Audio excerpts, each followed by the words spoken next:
are. We're back. We want to follow up on in this series that we're doing concerning pride, and one of the facets of pride that Steve was alluding to in the last video from my book. Most of this is coming from the book, my first book, which is Restoration. It's titled Restoration, Preparing for His Fullness. I'll put some graphics up. Mm-hmm. And the element of pride, one of the chapters, as I shared in the other video, is fancy fig leaves. It's competition, isn't it? It speaks of pride. And the terminal uniqueness. I have another chapter, something about terminal uniqueness. And what was the other? Something like that. I forget what the other one was. But we can't say that. Huh? The cranial one? No, not that one. We're not going there. We're having a little inside humor here, and we're going to run out of time, so we're not going to go into that. Mm-hmm. I'm the king of rabbit trails. I have to watch it. But Steve's going to share a little bit from the book, and we're going to discuss that. Yeah. There's a little section toward the end of the book. The pride thing we talked about last time was more toward the beginning. We're kind of skipping around. But there's a little section called The Choice of Fleeting Comforts. And it's kind of a, when posed with the questions about life, are we gonna choose to be comfortable, or are we gonna choose maybe a harder road that's a better road?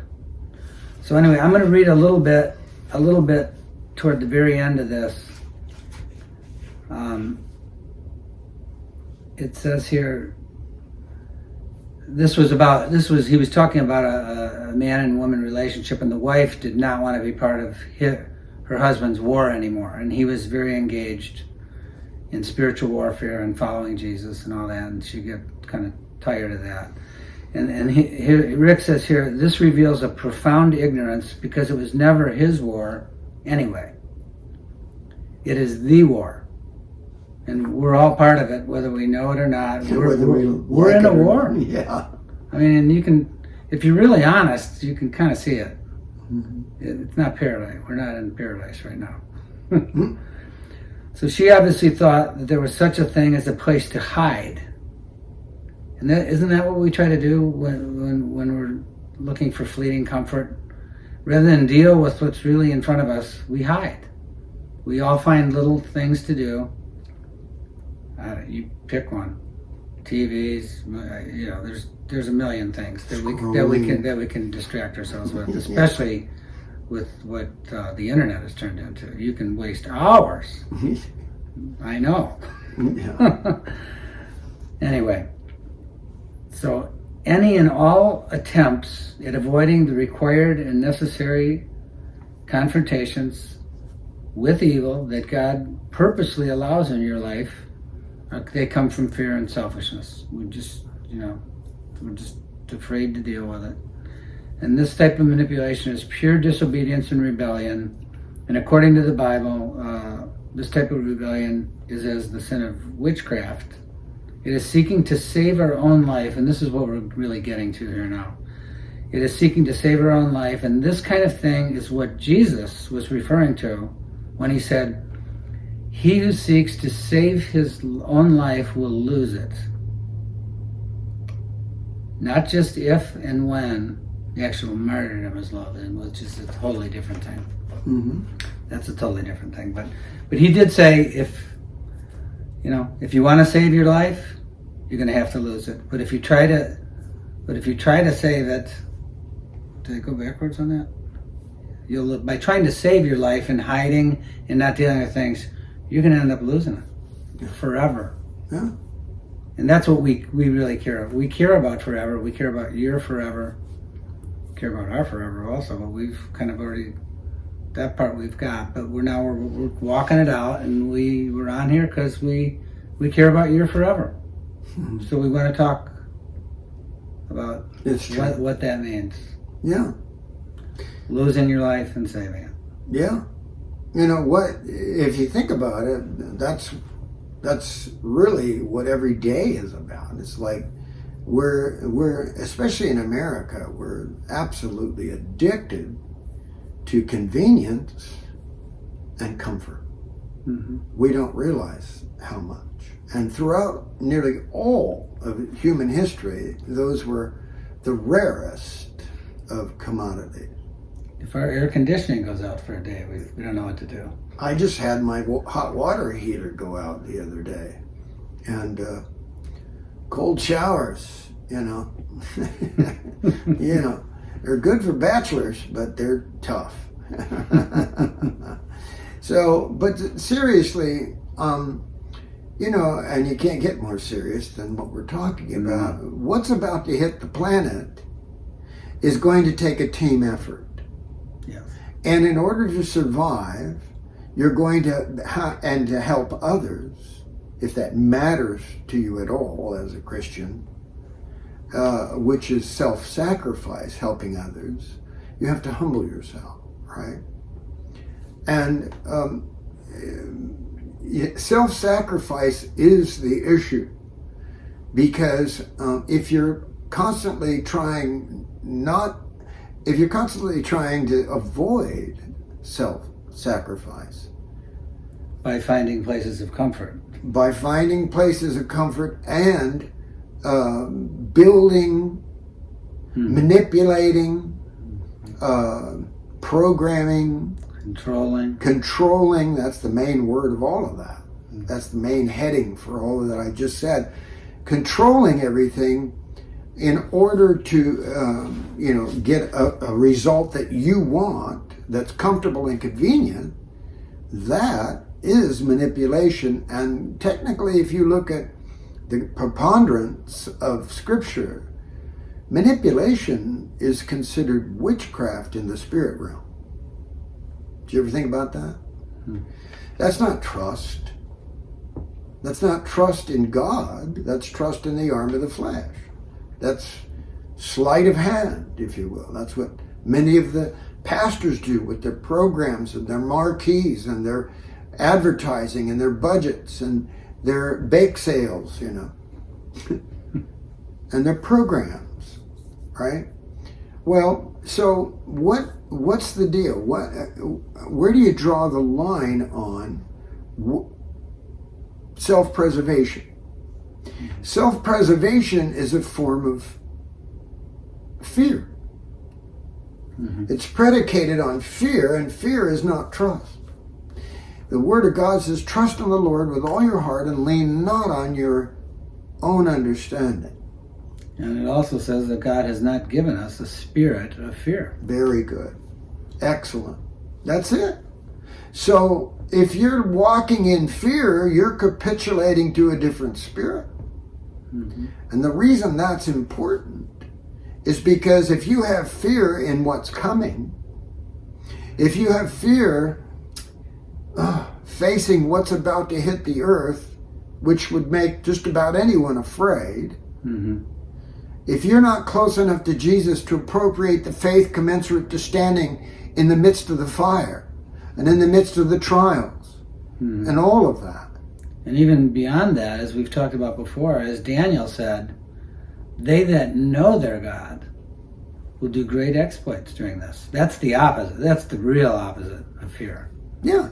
We're going to, How are you going to be able to stand in front of one of those creatures that's going to cross over? Yes, it's going to cross over. Come out of the Euphrates River. Yeah, whether it comes out from under one of those coming out from under the Euphrates, according to the prophecies and Revelation, or whether it's one of those that comes out of the pit when Apollyon lifts the lid. Now, if you say you believe the Bible, you're going to have to realize something. What's coming is so over the top. Those things are real. Those things that are going to come at humanity are going to cross over. Meaning the dimensions, the spiritual dimension is going to begin to physically manifest. Now, part of that is going, the adversary, the Antichrist, is going to use part of that as a fake, whatever, probably a fake alien invasion or something, in order to facilitate the lie that those aliens are actual progenitors, are creators. And then he'll step up and say, and I'm the dude, right? I'm the main one, or I'm God. So that's a little bit of conjecture there, but it doesn't take away from the fact that those entities that are described in Revelation and in the other prophets that are going to come out of the pit and from out, and part of that army that's going to come out from under the Euphrates, the 4 angels mentioned that are incarcerated, they're going to be loosed as well. And it says they're going to wipe out 1/3 of the population of the world. How many is that? How many people is that? Think of what I'm saying to you. If you've got close to 8 billion... 2.5 billion. Yeah. Goodness me. So now that means that whatever they are, whatever kind of creatures they are, or they're deadly. And there's some other creatures mentioned that seem to be lesser creatures, and they're going to go around and just wreak havoc as well. So there's this stuff that's coming, right? And I might also add, since we're talking about comfort and all that, if what you're seeking is finding a comfort zone rather than being self-sacrificing, what are you going to do when you are not going to be able to buy or sell anything unless you take a mark? Yeah. Unless you take that mark, are you going to be able to say, okay, I'll die. Looks like the end of the line. I'll go ahead. Time to die. Are you going to be able to do that? Or are you going to say, well, you'll be able to rationalize it in a million different ways. Oh, I don't want to do this, that, the other thing. I'll take the mark. Well, that's the Lord, that's the easy way. The Lord knows my heart. Okay. I'm a good It's person. Okay. There's so many ways to rationalize because you're in self-preservation mode, and that's where we're headed. So you have to lose your life to save it. Yeah. And by trying to save it, you're going to lose it. Absolutely. That's the simple thing we're trying to say here, and we're going to. Well, that says it so well. You just stated it so well. It's like, that's why the Lord said to him who seeks to save his life will lose it. Why? Well, because this thing is about faith, right? Who's your faith in? You? Who's your faith in?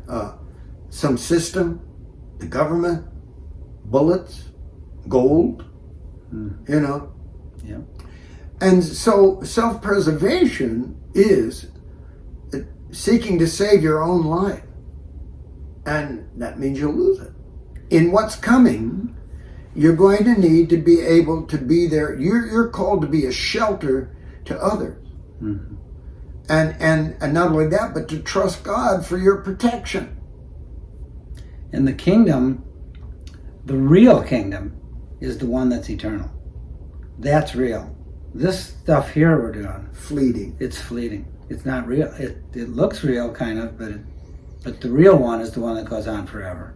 And that's the one you want to enter. Yeah.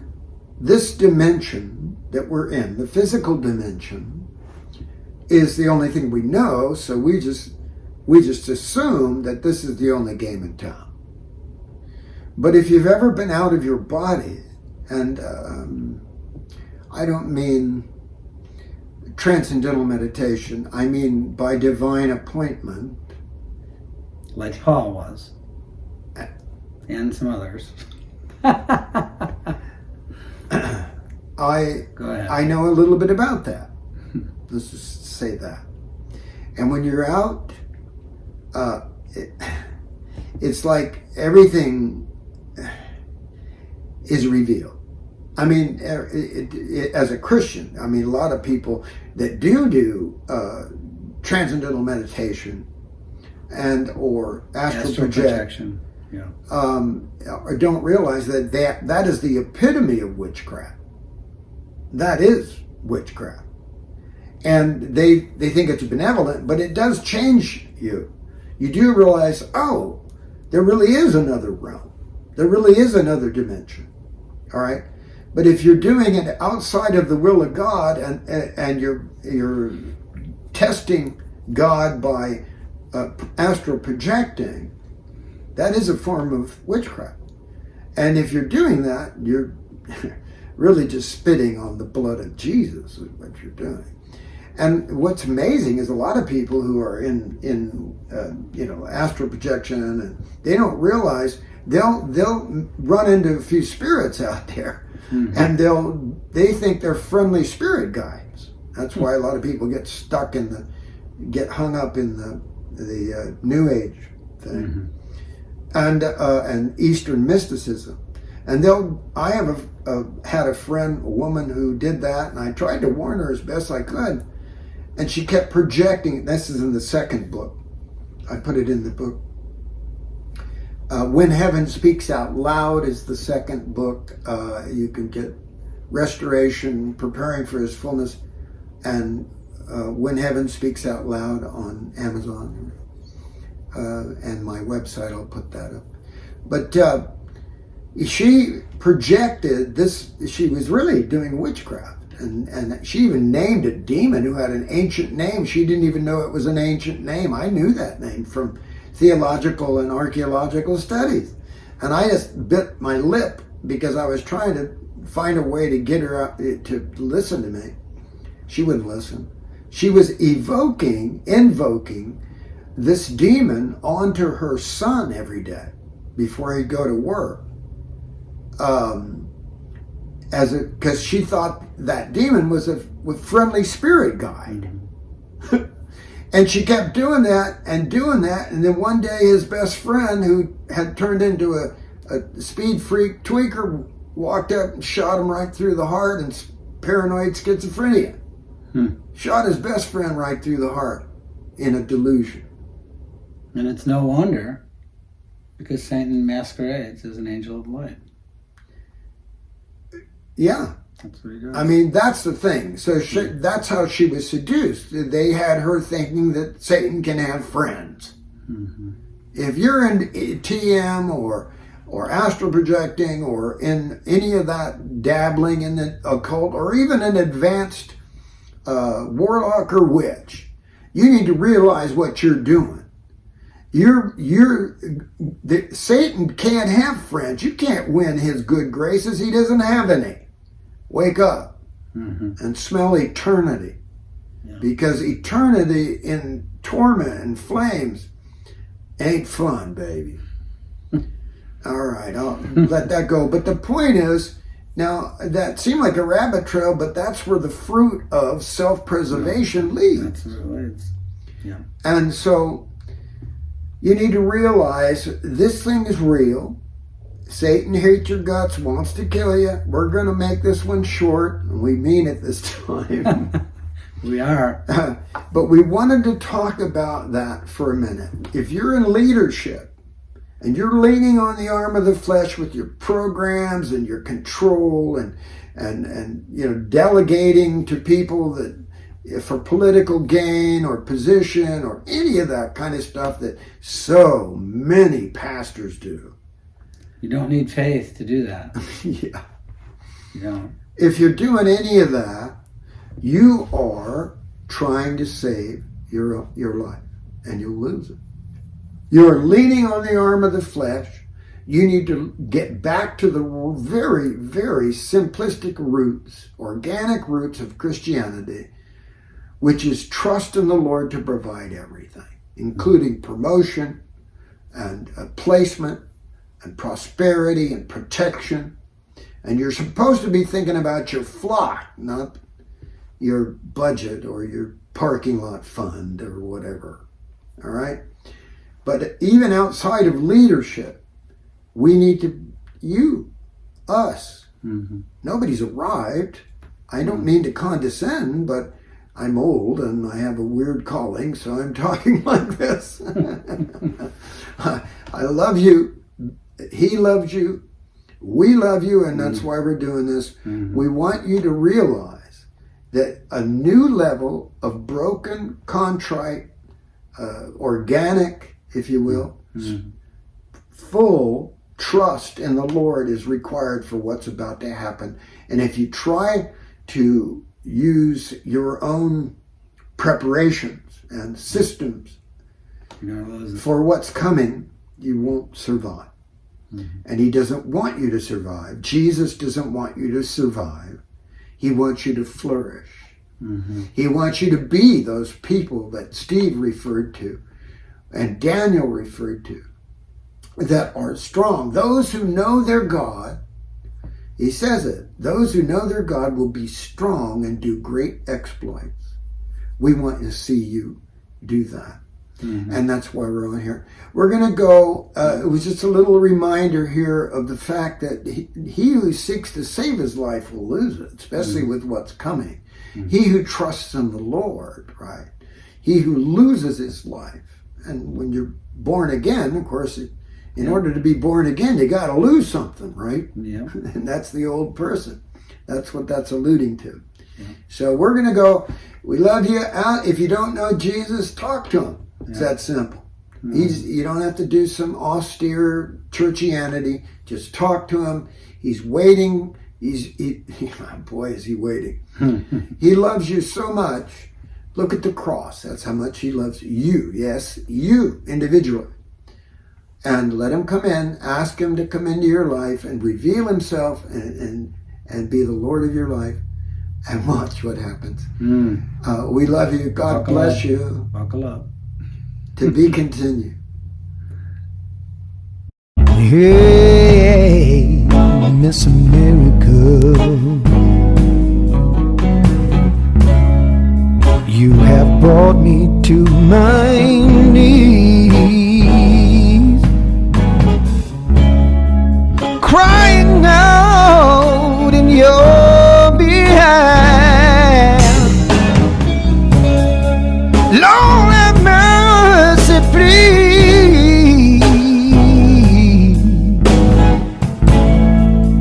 Like a fire from heaven, you opened my eyes so wide. I can see what's coming. The